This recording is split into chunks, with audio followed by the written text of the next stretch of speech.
அலையாத்தி காடுகள் தினத்துக்கு அலையாத்தி காடுகளுக்குள்ள இயற்கை நடை போலாம்னு போய்கிட்டு இருந்தோம். சரி, அடுத்த நாள் காலையில தான் நமக்கு இயற்கை நடைன்றனால போற வழியில நம்ம இரவாடி பிரான்ஸை பார்த்துட்டு போயிடலாம்னு ஒரு பிளானா போட்டாச்சு. நம்ம இடத்துக்கு சாப்பிட்டு போய் சேர்றதுக்கே 11 மணி ஆகிப்போச்சு. அதுக்கப்புறம் தான் நடந்து தேட ஆரம்பிச்சோம். பாம்பு, பல்லி, தேளு, சிலந்தின்னு எக்கச்சக்கமான உயிரினங்களை பார்க்க முடிஞ்சுது. அதுகளை பற்றி நிறைய தகவல்களும் சொல்லியிருக்கேன். வீடியோவை முழுசாக பாருங்கள், இன்ட்ரெஸ்டிங்காக இருக்கும்.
தேட ஆரம்பிச்சதுமே ஒரு இடத்துல இந்த மாதிரி சிலந்தி ஒன்று வலையை கட்டி வச்சிருந்தது. இந்த வலையை கட்டினது ஒரு அபூர்வமான அற்புதமான சிலந்தி. எங்களை பார்த்ததுமே வெக்கப்பட்டு உள்ள போய் ஒளிஞ்சுக்கிருச்சு. இந்த வலையில சிக்கிருக்கிற வண்டுக்கு பேரு சொடுக்கு வண்டு, இல்லைன்னா டிக் டிக் வண்டு.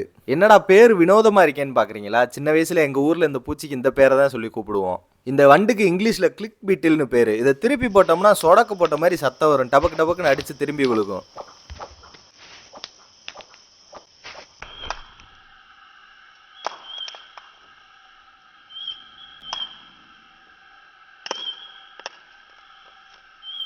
நம்ம வீடியோஸில் நிறைய நாவாய் வண்டுகளை பற்றி சொல்லியிருக்கோம். ஆனால் இந்த நாவாய் வண்டு என்னமோ ஒரு தினுசாக இருந்துச்சு. இந்த நாவாய் வண்டுங்களுக்கு எல்லாமே தலையில் ஊசியாக ஒரு கொட்டுக்கு இருக்கும். அதை வச்சு மற்ற பூச்சியை சதக்குன்னு குத்தி அதுக்கு நஞ்சை செலுத்தி உடம்புல இருக்கிற சத்தப்பூரம் கூலாக்கி அப்படியே உறிஞ்சு எடுத்துரும். பார்க்கறதுக்கு தான் சாதுவாக இருப்பேன், ஆனால் பயங்கரமான டெரர் பீஸு. பூச்சிகளுக்கு தான் பயப்படாதீங்க, நமக்கு இல்லை. இந்த வண்டை பார்க்கவும் எனக்கு அப்படியே ஒரு நிமிஷம் தலையே சுற்றிருச்சு. முதுகுக்கு பின்னாடி இருக்கிற அந்த மஞ்சள் கலர் டிசைன் என்னமோ பேய் அப்படியே கண்ணு வாயை வச்சுக்கிட்டு பேன்னு பார்க்குற மாதிரி இருக்குது.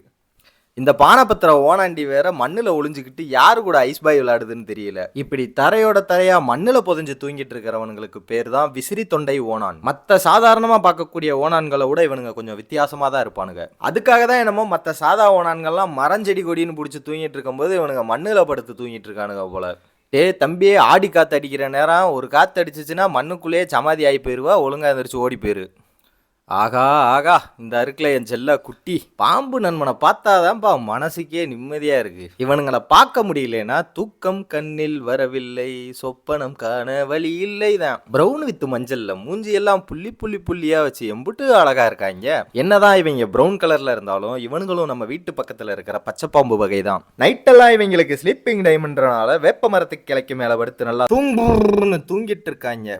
இன்னொரு விஷயம் என்னன்னா, இந்த ப்ரௌன் கலர்ல இருக்கக்கூடிய பாம்பை நம்ம எல்லா இடத்துலையும் பார்க்க முடியறதில்ல. ஒரு குறிப்பிட்ட இடங்கள்ல மட்டும்தான் இவனுங்க கிடக்காங்க.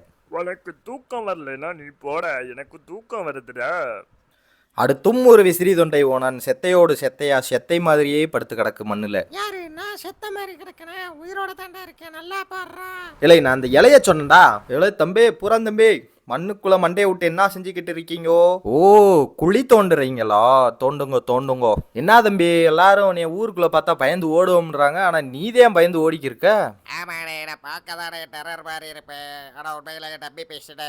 என்னடா ஆள் இங்கதான் இருக்க, குரல் மட்டும் கொலா குளர்ந்து வர மாதிரி சத்தம் கேக்குது. என்னடே புரியாம பேசுற? குழி தோண்டிக்கிட்டு இருக்கிறது தெரியலையா?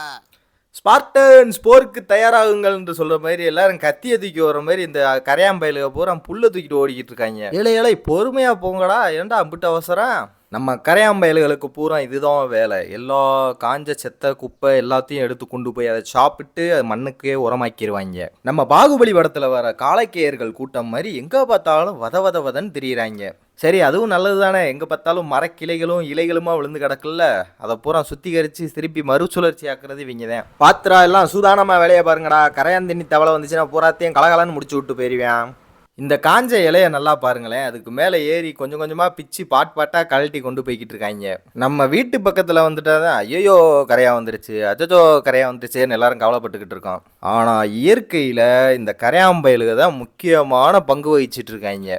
இவனுங்க மட்டும் இல்லைன்னா நம்ம ஊரில் விழுகக்கூடிய மரக்கட்டைகளும் இலைகளும் அப்படியே மக்கி போகாமல் சேர்ந்து போய் கிடந்துரும். இதா வந்துட்டான்ல என் தலைவன் வந்துட்டான்ல. இந்த மாதிரி உருண்டையாக இருக்கக்கூடிய சிலந்தியை எல்லாரும் ஸ்பைடர்மேன் படத்தில் தான் பார்த்துருப்பீங்க. ஆனால் இந்த சிலந்திங்க நம்ம ஊர்லேயும் இருக்குது. இதை பார்த்த உடனே சில பேருக்கு இந்த கேள்வியும் தோணும், இது கடிச்சா ஸ்பைடர்மேன் ஆக்கிடலாமான்னு கேட்பாங்க. நம்ம உலகத்தில் இருக்கிற எந்த சிலந்தி கடித்தாலும் யாராலையும் ஸ்பைடர்மேன் ஆக முடியாது. ஏன்னா அது வெறும் படம். அப்போ இது கடிச்சா என்ன ஆகும் அப்படின்ற கேள்விக்கு கடிவட்டவங்க மட்டையடிச்சு மர்கையா சாலாவாயிருவாங்க. சும்மா தான் சொன்னேன், அப்படி யாரும் சாகலாம் மாட்டாங்க. ஆனாலும் உயிர் போகிற மாதிரி வலி இருக்கும்.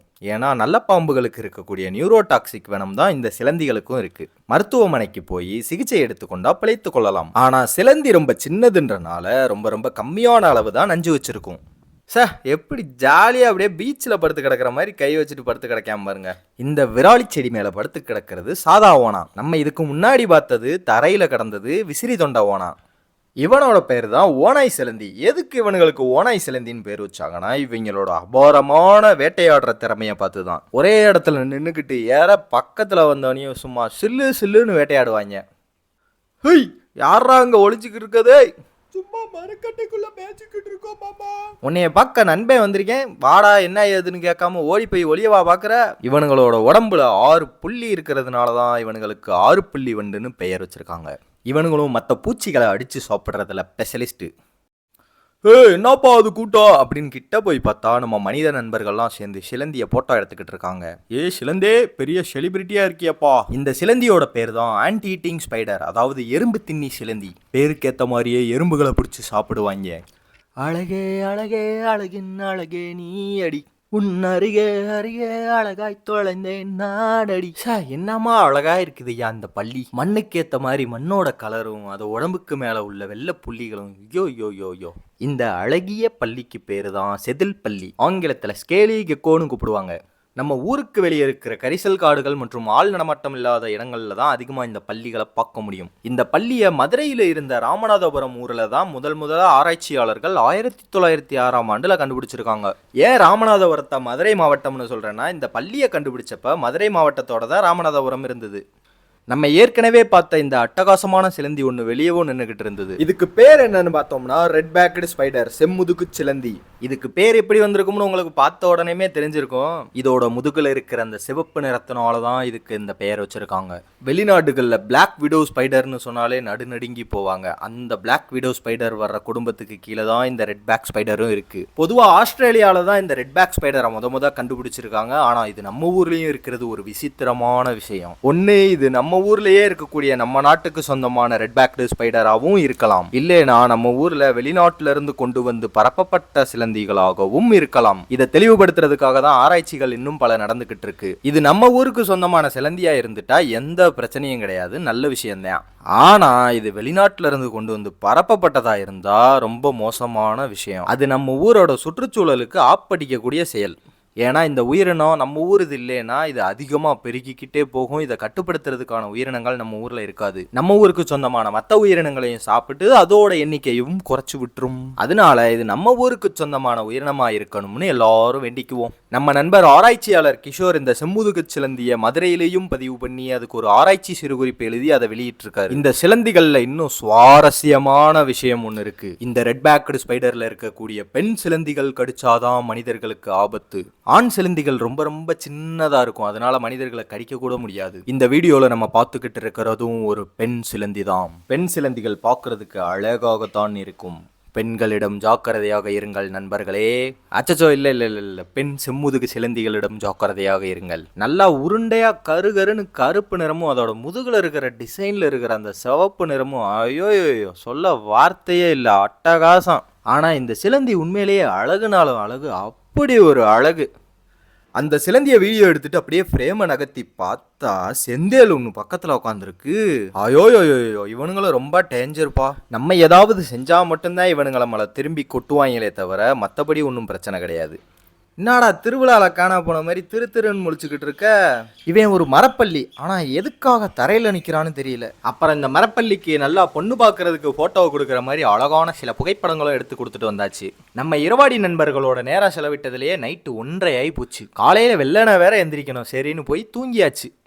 அடுத்த நாள் காலையில் வெள்ளனை எந்திரிச்சு நம்ம மேங்க்ரூவ் வாக்குக்கு போயாச்சு. அங்கே நம்ம தனிகை என்ன சில வார்த்தைகளை பேசி மேங்க்ரூவ் வாக்க ஆரம்பிச்சு வச்சாரு. நிறைய அமைப்புகள்ல இருந்து எக்கச்சக்கமான இயற்கை ஆர்வலர்கள் கலந்துக்கிட்டாங்க. ஆடிக்காத்து அடி நடிச்சதுல அவங்க பேசினது எதையுமே உங்களுக்கு போட்டு காட்ட முடியாம போயிருச்சு. கொஞ்ச நேரத்திலேயே முன்னுரை முடிஞ்சு எல்லாரும் வள்ளத்துல ஏறி அலையோத்தி காடுகளுக்குள்ள பயணம் போக தயாராகிட்டோம். வள்ளத்தில் ஏறி உட்காந்துக்கிட்டு தண்ணிக்குள்ளே பார்த்தா மூக்கு ஊசியாக இருக்கிற மீன் பயிலுக சுற்றிக்கிட்டு இருக்காங்க. பார்க்குறதுக்கே நல்லா ஒரு தினுசாக இருந்தாங்களா, சரின்னு அவங்களையும் ஒரு 2 போட்டோவை தட்டி விட்டாச்சு. இவங்க பூரா தண்ணிக்கு மேல் பக்கமாகவே அப்படியே நீந்திக்கிட்டே போய்கிட்டு இருக்காங்க. நம்ம வள்ளத்துக்கிட்ட வந்தவங்க இவங்க மட்டும்தான், இந்த ஒரு குரூப் மட்டும்தான் வித்தியாசமாக சுற்றிக்கிட்டு இருந்தாங்க. இந்த மீனோட பேர் உங்களுக்கு யாருக்காவது தெரிஞ்சிச்சுன்னா அதை தட்டி விட்டுட்டு போங்க கமெண்ட்டில். அப்படியே வள்ளத்தை ஸ்டார்ட் பண்ணி உள்ள கிளம்புனதும் போதும் டன் டன் டடன் டன் டடன் டன் டடன் அப்படியே ஜாக் ஸ்பேரோ மாதிரி மியூசிக்கை போட்டு முன்னாடி போய் உட்காந்தாச்சு. எல்லோரும் சேஃப்டியாக இருக்கிறதுக்காக லைஃப் ஜாக்கெட்டும் போட்டுட்டு தான் போனோம். அப்படியே வல்லம் டேக் ஆஃப் ஆகி அப்படியே மெதுவாக போகுது உள்ள. ரைட் சைடில் பார்த்தோம்னா ஃபுல்லாக மேங்க்ரூவ் ஃபாரஸ்ட், அதாவது அலையாத்தி காடுகள். லெஃப்ட்டில் பார்த்தோம்னா பூரா சீமக்கர் வேலை. நம்ம ஆக்கிரமிப்பு செடியிலையும் கொடூரமான ஆக்கிரமிப்பு செடி. இந்த அலையாத்தி காடுகளுக்கு இந்த சீமக்கர் வேலை பெரும் ஆபத்தாக தான் இருக்குது. பச்சை பசேர்னு எம்புட்டு அழகாக இருக்கு பாருங்க இந்த அலையாத்தி காடுகள் எல்லாம். ஆனால் இந்த கொடூரமான சீமக்கருவேல மரங்கள் அதுக்கு மேலே வளர்ந்து இந்த அலையாத்தி காடுகளையே ஒன்றும் இல்லாமல் பண்ணிடும். அதுக்காக தான் வனத்துறையிலிருந்தும் இந்த அலையாத்தி காடுகளுக்கு பக்கத்தில் இருக்கிற சீமக்கருவேலைகளை அகற்ற பணியில் மும்முரமாக ஈடுபட்டுக்கிட்டு இருந்தாங்க. போய்கிட்டு இருந்த வழியிலேயே நம்ம கருந்தலை அரிவாள் மூக்கணும் சாப்பிட்றதுக்கு இறைய தேடிக்கிட்டு அதுக்கடுத்து பார்த்தோம்னா தண்ணிக்குள்ள கூஞ்சு கிடந்த மரக்கட்டைக்கு மேல சென்னார ஒருத்தனும் நின்றுகிட்டு இருந்தேன். அதுக்கு அப்படியே கீழே உத்து பார்த்தா நம்ம நீர்க்காக்கா ஒன்றும் நின்றுக்கு இருந்தது. அதுக்கப்புறமா நம்ம நத்தை குத்தினார நத்தைய ஒரு குத்தி ஒரு போடு ஓட்டு நல்லா திண்டுக்கு இருந்துச்சு. நம்ம தூத்துக்குடி டிஸ்ட்ரிக்டோட district forest officer mister Ilaiyaraaja சாரும் வந்திருந்தாரு. அவரும் மேங்க்ரூவ் ஃபாரஸ்ட்டை பற்றி நிறைய விஷயங்களை பகிர்ந்து கொண்டாரு. நம்ம மக்கள் அனைவரும் அருமையாக அதை அப்படியே ஆர்வமாக கவனித்து கேட்டுக்கிட்டு இருந்தாங்க. நம்ம அலையாத்தி காடுகள் எதுக்காக இருக்குது, அதோட முக்கியத்துவம், அந்த அலையாத்தி காடுகள் அழிவுனால என்ன மாதிரியான பிரச்சனைகள்லாம் நம்ம சந்திக்க போகிறோம், இந்த மாதிரியான பல முக்கியமான தகவல்களை நிறைய பேர் பகிர்ந்து கொண்டாங்க. கன்னியாகுமரியிலேருந்து நம்ம வினோத்தனனும் நம்ம குழுவும் வந்திருந்தாங்க. நம்ம ஆண்டனி அண்ணனும் அலையாத்தி காடுகளுக்குள்ள இருக்கக்கூடிய உயிரினங்கள் மற்றும் அவைகளோட முக்கியத்துவத்தை பற்றியெல்லாம் அனைவருக்கும் பகிர்ந்துக்கிட்டு இருந்தார் தகவல்களை. அனைவரும் தகவல்களை பகிர்ந்து முடிச்ச பிறகு இயற்கை நடைய மெதுவாக தொடங்கினாங்க. நம்மளும் சைஸா அப்படியே அங்கேருந்து மூவ் பண்ணி மேங்க்ரூவுக்குள்ள ஏதாவது நண்டுகிண்டு தெரியுதான்னு பார்க்க தேடிக்கிட்டு போய்கிட்டு இருந்தோம். நண்பர்களே, அங்கே என்ன தெரிகிறது? அது ஒன்றும் இல்லடா, தண்ணிக்குள்ள ஒரு நண்டு ஒன்று படுத்து கட்டக்கே அப்படின்னு உட்காந்துருக்கு ஒரு நண்டு. இந்த அலையாத்தி காடுகளுக்குள்ள பார்க்கக்கூடிய உயிரினங்கள் அனைத்தும் தனித்தன்மையானதாக இருக்கும். நம்ம சதீஷனை அப்படியே சகதியில் இறங்கி கொஞ்சம் வித்தையா காட்ட ஆரம்பிச்சிட்டாரு.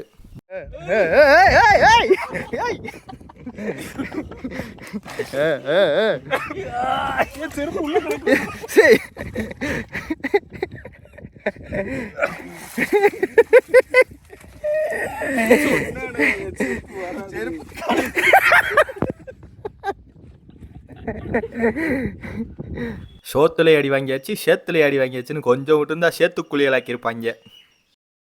இந்த அலையாத்தி காடுகளை ஒட்டி உள்ள பகுதிகளில் காணப்படுற இந்த கைகாட்டி நண்டுகளையும் பார்த்தோம். அப்புறம் கொஞ்சம் நேரம் அங்கே சுற்றி தெரிஞ்சுட்டு மெதுவாக அப்படியே ரிட்டர்ன் ஆயாச்சு. திரும்ப வரும்போது அப்படியே அலையாத்தி காடுகளை ஒட்டுன மாதிரி உரசுற மாதிரி வந்துட்டோம். வள்ளத்தை விட்டு வெளியே வந்ததும் நிழலா ஒரு இடத்த பார்த்து நின்றுகிட்டு இருந்தோம். இந்த 2 கள்ளிப்புறாவும் சோடியா நின்றுகிட்டு இருந்தாங்க. என்னடா ஏழை கள்ளிப்புறான்னு பேரை வச்சு இப்படி சோத்து மேல நின்றுகிட்டு இருக்கீங்க? இதுங்களுக்கு ஏன் கள்ளிப்புறான்னு பேர் வச்சிருக்காங்கன்னா கள்ளி செடி மேல அதிகமா இவனுங்க நின்றுகிட்டு இருப்பாங்க. இங்கிலீஷ்ல லாஃபிங் டவுன் பேர் வச்சிருக்காங்க. அப்படியே அதை தமிழ்ல டிரான்ஸ்லேட் பண்ணோம்னா சிரிக்கும் புறா. அப்ப புறா என்ன சிரிக்குமான்னு கேட்டா அதுவும் கிடையாது, இவனுங்க சிரிக்கலாம் மாட்டாங்க. அப்புறம் எதுக்குடா இதுக்கு சிரிக்கும் புறான்னு பேர் வச்சாங்கன்னு பார்த்தோம்னா இது கொடுக்குற சத்தம் இருக்கு பார்த்தீங்களா, அது மனுஷங்க சிரிக்கிற மாதிரியே கேட்குமா. அதோட சத்தத்தையும் போடுறேன், நீங்களும் கேட்டு பாருங்க.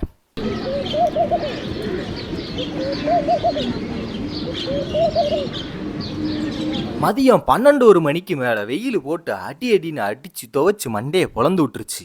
மண்டை சூடாகி போய் நேராக தாமிரபரணி ஆற்றுல போய் முங்கியாச்சு. தண்ணிக்குள்ளே இறங்கினதுக்கு அப்புறம் தான் அந்த சூடெல்லாம் தணிஞ்சு அப்படியே கூலாச்சு. அப்புறம் அப்படியே ஒரு ஸ்லோ மோஷனை போட்டு தாமிரபரணியில் நீந்தி வந்த ஆழம் பூவிலைய நீந்தியாச்சு. நல்ல ஒரு சிறப்பான குளியல். அப்படியே தண்ணிக்குள்ளே இருந்துக்கிட்டு சுற்றி வீடியோ எடுத்து பார்த்தா அப்படி ஒரு வியூ. நம்ம தாமிரபரணி தண்ணியோட அலைகள் என்ன, அதுக்கு மேலே பசுமை போர்த்தி இருக்கிற அந்த மரங்களோட அழகு என்ன, அதுக்கு மேலே அந்த நீல நிற வானமும் மேகமும் அட்டகாசமாக இருந்தது. அப்புறம் நம்ம நண்பர்களும் நீர்நாய் தலையை மட்டும் வெளியே வச்சுட்டு தண்ணிக்குள்ளே குளிச்சுட்டு இருக்கிற மாதிரி நீந்திக்கிட்டு இருந்தாங்க.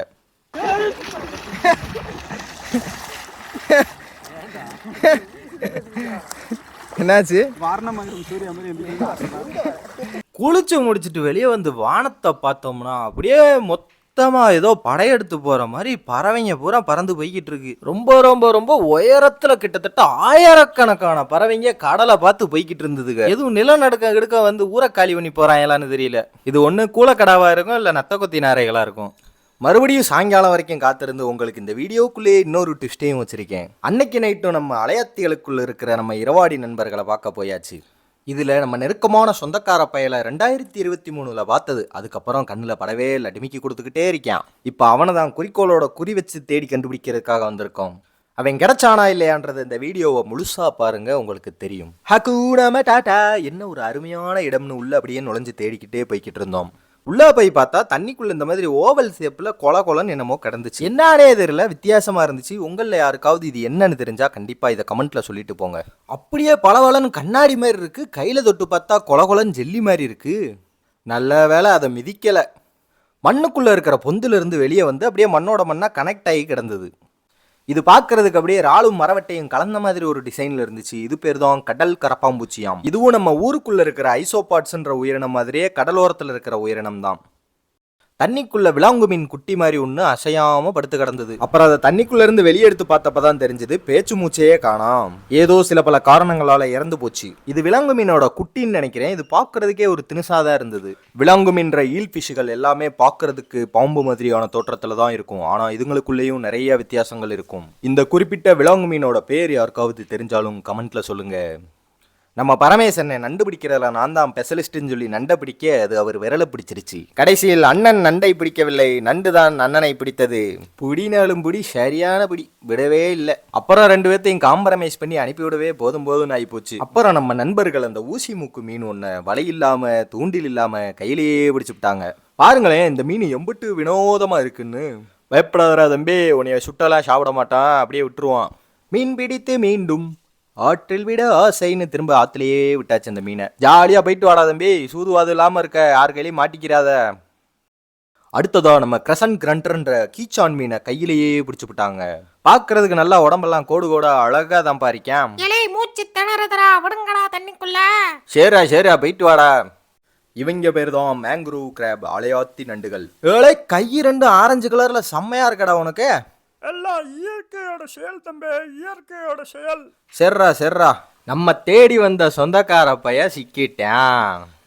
தவம் இருந்து 2023 பார்த்த பிறகு இப்ப 2026 தான் திரும்ப பார்த்துருக்கோம். இவனை பார்த்த உடனே மனசுல ஓடுன பாட்டு எங்கேயோ பார்த்த மயக்கம் தான். ஏன்னா இவன் ரொம்ப நாட்களா நம்மளை ஏங்க வச்சு இவன் மேல உள்ள காதலை பெருக வச்சுப்பிட்டான். இப்ப நம்ம சொந்தக்கார பையலை பத்தி இன்ட்ரோடக்ஷன் கொடுப்போம். இவன் ஆள் இப்படி வித்தியாசமா தினுசா இருக்கானோ அதுக்கேற்ற மாதிரி இவன் பேரும் தினுசா தான் இருக்கும்.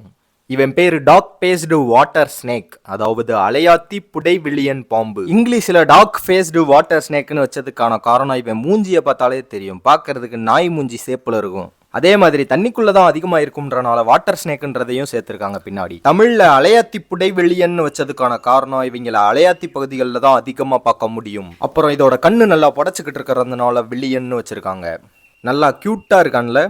வாட்டர் ஸ்னேக்குனா தண்ணி பாம்பு தானே, தண்ணி பாம்பு தான் ஊரெல்லாம் இருக்குல்ல, அப்படி என்ன இந்த பாம்பு மட்டும் பெரிய அதிசயம் அப்படின்னு கேட்டிங்கன்னா, நம்ம ஊருக்குள்ள எல்லா இடத்துலையும்லாம் நம்ம நண்பங்களை பார்க்க முடியாது. குறிப்பா நம்ம ஆறு போய் கடல்ல கலக்கும் பார்த்தீங்களா, அந்த கலக்கிற இடத்துல இருக்கிற பிராக்கிஷ் வாட்டர்ல மட்டும்தான் இவங்க இருப்பாங்க. அங்க இருக்கக்கூடிய அலையாத்தி காடுகளும் களிமுகங்களும் தான் இவங்களோட வீடு. அதாவது மேங்க்ரூவ் ஃபாரஸ்டும் எஸ்டுவரிஸும் தான் இதோட ஹேபிட்டட். இரவு நேரங்களில் மட்டுமே அதிகமாக வெளியே வந்து சுத்தக்கூடிய நம்மள மாதிரி இரவாடி பயலுக. அதுக்காக இரவு நேரங்களில் மட்டும்தான் வெளியே வரும்ன்றது இல்லை, சில நேரத்தில் பகல்லையும் வெளியே வருவாங்க நம்மள மாதிரி. அடுத்ததா எல்லாருக்கும் மனசுல தோன்றக்கூடிய கேள்வி என்னன்னு பார்த்தோம்னா, இது நஞ்சு இருக்கிறதா நஞ்சு இல்லாததான்றதா தான் இருக்கும். இவனுங்க அதிக நஞ்சுள்ள பாம்பும் கிடையாது, நஞ்சு இல்லாத பாம்பும் கிடையாது. டேய் டேய் சும்மாவே பாம்புடா அவங்க அடிப்பாங்கடா, நீ வேற அவங்கள மண்டையை குழப்பி விட்டு என்னையும் அடிக்க வச்சிடாதடா. என்ன நண்பா என்னையா பார்த்து இப்படி பேசிவிட்ட, நமக்கு அம்படித்தான் பழக்கமா? இரு அந்த டவுட்டே உங்களுக்கு கிளியர் பண்ணி விட்டுருவோம். அதாவது இவனுங்க அதிக நஞ்சுள்ள பாம்புகளும் கிடையாது, நஞ்சு இல்லாத பாம்புகளும் கிடையாதுன்னு நான் சொன்னதுக்கான காரணம் இது ரெண்டுக்கும் இடையில மித நஞ்சுள்ள பாம்புகள் தான் இவங்க. நல்லா கவனிங்க, மிக நஞ்சு இல்ல மித நஞ்சு. அப்படின்னா மைல்ட்லி வெனமஸ்ன்னு அர்த்தம். அதாவது இவங்க மனுஷங்களை கடிச்சாங்கன்னா மனுஷங்களுக்கு ஒன்றும் ஆகாது, ஆனா மீனையோ நண்டையோ மற்ற நத்தையோ கடிச்சாங்கன்னா அதுங்க செத்து போயிடும், அதுங்களை இவங்க சாப்பிட்டுருவாங்க. தெளிவா சொல்லணும்னா இவங்களோட இறை உயிரினங்களான மற்ற உயிரினங்களை அடிச்சு கொண்டு சாப்பிட்றதுக்கு தான் இவங்களுக்கு நஞ்சு இருக்கும். மனிதர்களுக்கு எந்தவித ஆபத்தும் இவங்களால கிடையாது. இந்த மாதிரி தண்ணியை ஒட்டி கரைகள்ல அப்படியே அசையாம படுத்து கிடப்பாங்க. பக்கத்துல ஏதாவது மீனோ நண்டோ நத்தையோ வந்தா ஒரே அடி, அதாவது அடிக்கிறதுக்கு இவங்களுக்கு கையெல்லாம் கிடையாது, ஒரே கடி கடிச்சு முழுங்கிருவாங்க. இப்படி ஒரே இடத்துல பதுங்கி இருந்து மற்ற உயிரினங்களை அடிச்சு சாப்பிட்றதுக்கு ஆம்புஷ் பிரெடேட்டர்ஸ்னு பேர் இவங்களுக்கு. மற்றபடி மனுஷங்களை அதிகமாக கடிக்கவே மாட்டாங்க, ரொம்ப தங்கமான பயலுக. ஊர்ந்து போகிறதும் பாருங்களேன், தரையில் ஊர்ந்து போகிறது ஆமை மாதிரி தான் மெதுவாக போவாங்க. ஆனால் இதே இது தண்ணிக்குள்ளே இறங்கிட்டா சும்மா சில்லு சில்லு சில்லு சில்லுன்னு போவாங்க. அதுலேயும் அப்படியே மின்னல் வேகத்தில் தான் போகிறதில்ல, தரையில் போகிறத கம்பேர் பண்ணும்போது ஓரளவு வேகமாக போவாங்க. தண்ணிக்குள்ளே போயிட்டா சிறப்பாக நீந்துவாங்க தான், சில நேரங்களில் சுனாமிலே ஸ்விம்மிங்கை போடுவாங்க. இந்த பாம்புங்க நீந்தி போகிறத பார்த்தாலே ஒரு தனி அழகுதான்ப்பா. அடுத்து ரெண்டாவதாகவும் ஒரு அலையாத்தி புடைவெளியன் பாம்பை பார்த்தோம். அது நேராக போய் சவதியோட சவதியாக மெரிஜாயிருச்சு. இவன் யாரா காலில் மஞ்சள் கலரில் மண்டையில் மட்டும் கருப்பும் பருப்புலும் கலந்த பெயிண்ட் அடித்த மாதிரி இருக்கான். என்னடா தம்பி பாலங்கெல்லாம் பெயிண்ட் அடிக்கும் போது கீழே ஓனியா மண்டையில் எதுவும் பெயிண்ட் ஊற்றிட்டாங்களா? இல்லண்ணே நம்ம கலரே அப்படித்தானே. சரியா தம்பி. நல்லா குட்டி குட்டி மீனா கொயன்னு வராங்க. இந்த மீனெல்லாம் நல்லா உத்து பார்த்தோம்னா ஒரு மீன் மினுமின்னு மின்னுது, இன்னொரு மீன் ப்ளூ கலர்ல மின்னுது, இன்னொரு மீன் அப்படியே டிரான்ஸ்பரண்டா கண்ணாடி மாதிரிலாம் இருக்கு. ஒவ்வொரு மீனும் ஒவ்வொரு தினுசா இருக்காங்க. இதுல நல்லா உத்து பாருங்களேன், மீனை மட்டும்தான் நான் பார்த்துக்கிட்டு இருந்தேன், நல்லா கவனிச்சு பார்த்தாதான் தெரியுது இறால் குட்டி உட்காந்துருக்காங்க. இந்த இறால் குட்டிகளுக்கெல்லாம் கூனின்னு ஒரு பேரும் இருக்கு. உடம்புல வெறும் கண்ணு மட்டும்தான் நல்லா தனியா தெரியுதே தவிர உடம்புலாம் அப்படியே கண்ணாடி மாதிரி இருக்கு. இதோட சைஸ் பார்த்தோம்னா எப்படி ஒரு ரூபா காயின் சைஸ் தான் இருக்கும் போல. நல்லா மீசியும் கீசியுமா ஆள் பயங்கரமா இருக்காங்க பாருங்க. இங்கிட்டு இருந்து பார்த்தா அந்த பக்கம் இருக்க சகதி தான் தெரியுது. நீர்மூழ்கி மாதிரி மூழ்கி உள்ள போனானே அவன் திரும்பியும் மேலே வந்து படுத்து கிடந்தான். மேலேனா அப்பயும் முழுசா மேலே வரல, அங்கே கிடந்த சிப்பி ஆக்கு மேலே படுத்துட்டு இருந்தான். இப்படியே அங்கங்கே தண்ணிக்குள்ளே முங்கி கிடந்ததான் மீன் பிடிக்கிறதுக்காக படுத்திருப்பாங்க. இதில் நல்லா பார்த்தோம்னா அது வாலுக்கு பின்னாடி இருக்கிற அழகான கருப்பு மற்றும் வெள்ளை கலந்த நிறங்கள் நமக்கு தெரியும். இதுதான் நம்ம பார்த்த மூணாவது அலையாத்தி புடைவெளியன் பாம்பு. இன்னைக்கு நமக்கு லக்குதான் போல, பார்க்கலன்னு நினைச்சுக்கிட்டு இருந்தவங்க அடுத்தடுத்து கண்ணில் பட்டுக்கிட்டே இருக்காங்க புதுசா. இது படுத்திருந்த இடத்த சுற்றி நிறைய பொந்தா இருந்துச்சு. ஒருவேளை நம்ம நண்டு பயலுக தான் பார்த்த வேலையா இருக்கும்னு நினைக்கிறேன். மேலே பார்த்தீங்கன்னா அப்படியே இதுதான் அலையாத்தி செடிகள். அதுக்கு பக்கத்துலேயே தான் நம்மளால சொகுசா சகதியில் மெத்தையில படுத்து கிடக்கிற மாதிரி படுத்துக்கிட்டு மீனுலாம் பிடிச்சி திண்டுக்கு இருக்கேன்.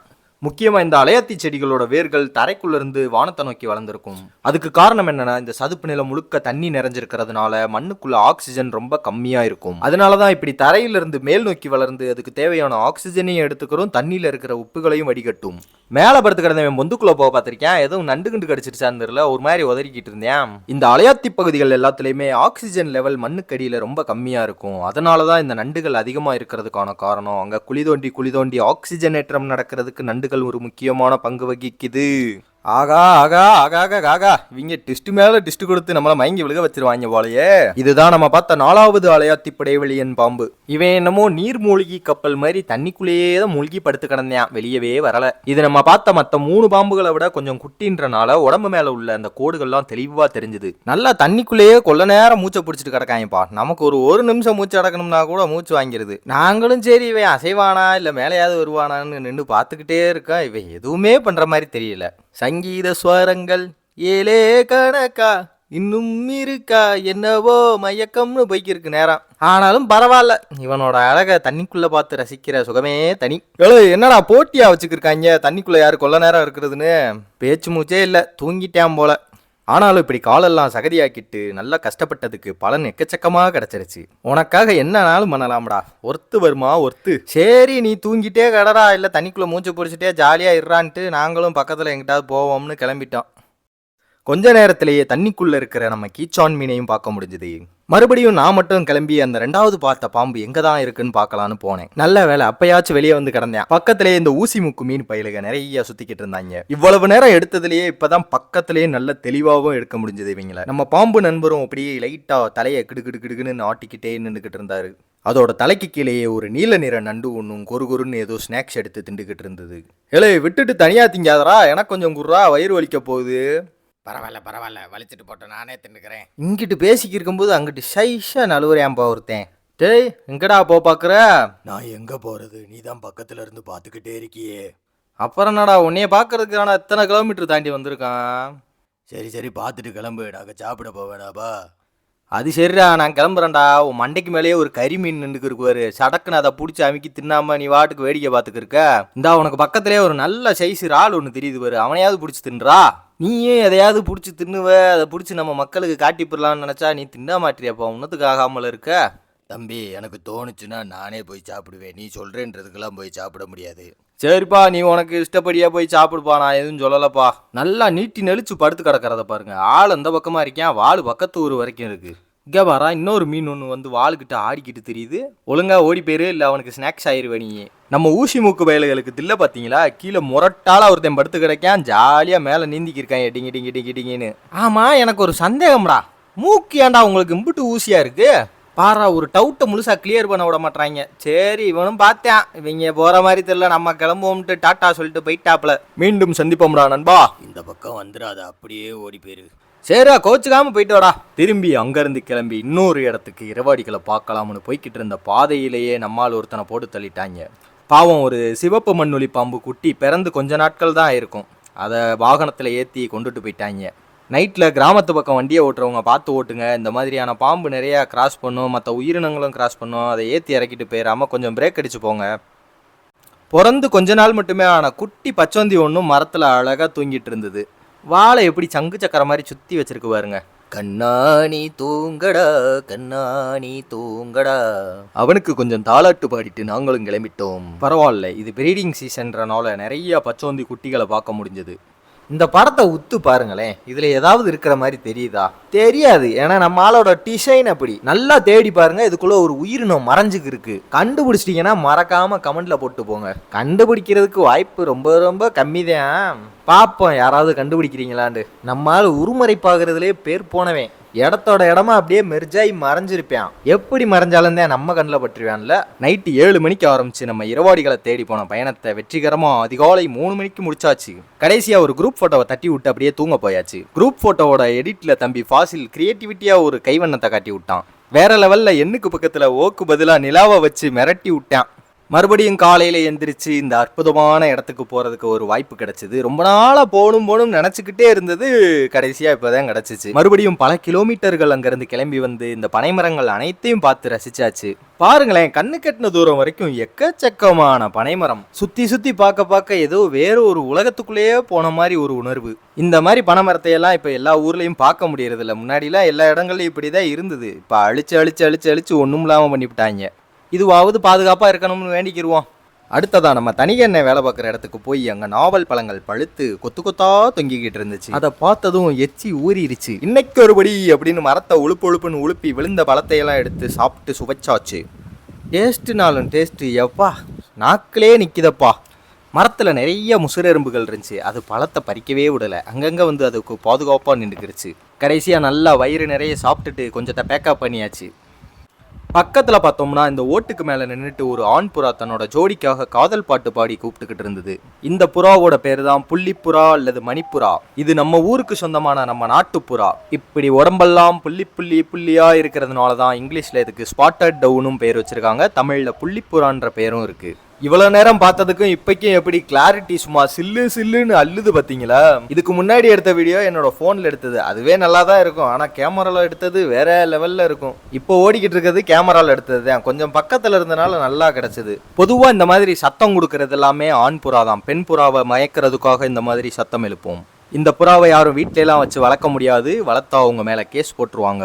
ஏன்னா இது நம்ம நாட்டுக்கு சொந்தமான புறான்றனால வன உயிரினங்கள் பாதுகாப்பு சட்டத்திற்கு கீழே பாதுகாக்கப்பட்ட உயிரினங்கள் பட்டியலில் வரக்கூடியது. இந்த புறாவை சாதாரணமாக நிறைய இடங்கள்ல பார்க்கலாம். நீங்கள் யாராவது இந்த புறாவை இதுக்கு முன்னாடி பார்த்துருந்தீங்கன்னா கமெண்ட்ல சொல்லிட்டு போங்க. இந்த மணிப்புறாவோட காதல் பாட்டு அருமையாக இருக்கும், அதை கொஞ்ச நேரம் எல்லாரும் கேட்டு ரசிங்க.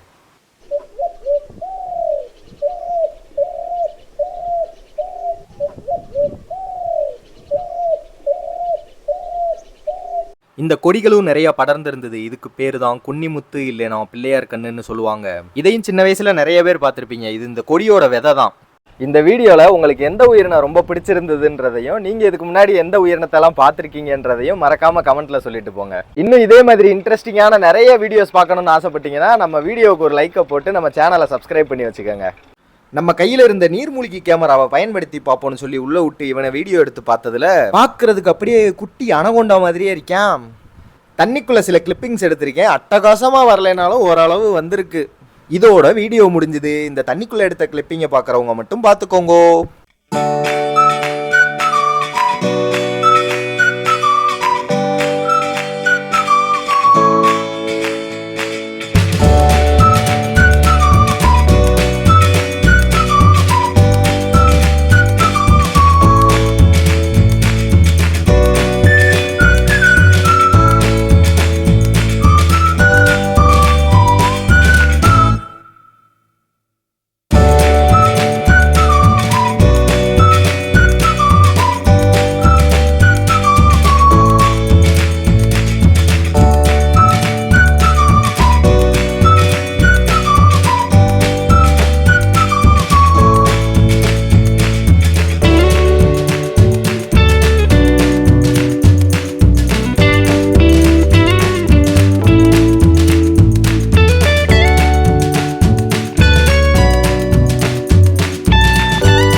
இனிமேல் தொடர்ந்து இந்த மாதிரி அட்டகாசமான வீடியோக்கள் நிறையா வரப்போகுது. எல்லோரும் இணைப்பில் இருங்க.